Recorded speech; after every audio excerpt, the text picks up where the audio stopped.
Muskie are real unique in the fact that they follow more than any other fish. I think it's because theoretically, top of the food chain, they're the bosses. They know that nothing else is going to eat them and they can eat something whenever they want. But whatever the reason, they'll follow a lot. It's important to see them coming and try and do things to trigger.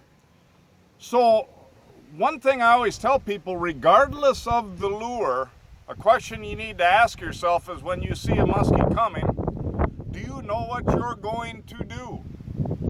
And in a lot of cases, people can't answer that question. I've seen it on the water, and I can tell that, sometimes people aren't prepared. Generally with bucktails they are, and certain lure types, but not with all lure types. Do you have a plan? You're going to speed up, slow down? Are you personally going to jump up and down? You're going to do something, whatever it is, but you should have an idea what the plan is. Now, a unique type of lure that it's generally fairly hard to trigger a fish that hasn't hit already is a glider jerkbait. A glider jerkbait has a tremendous action. It looks like a wounded fish and so vulnerable. It's going side to side.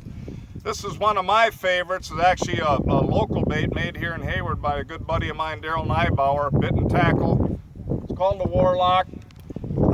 Great bait. They'll normally just come up and hit it, but what do you do if they don't? What do you do if they're following that bait? So there's nothing that works all the time, but let's just say there's two things I think work best most of the time. There's two things if you actually see the fish on the retrieve, is to either kill the bait, and by that I basically mean pausing it, seeing if the couple of quick twitches and maybe stop it, or the other thing is just trying to get it to the surface, which you kind of have to analyze to a certain extent as to how close you are to the boat. But if you see this fish coming in halfway out, right, this particular bait, I've got the tail set right now to run about 3 feet deep. If I see one coming, I know that with this bait, bringing that rod tip up a little bit and speeding up a little bit, I can bring this bait right up to the surface and literally be making it, back to me, son, back to me, sorry here.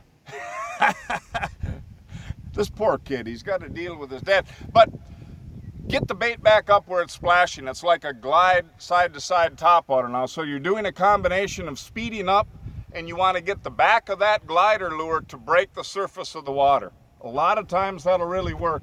And then there's a million things to do by the side of the boat. So the fish showed up right at the end, or maybe you tried a bunch of things, you can't get them to hit, you got them chasing around. Now, what do you do with a glider jerkbait by the side of the boat? There's all kinds of things. You can try and keep the glide deal going. You can flash a little bit more. Sometimes all of that stuff works.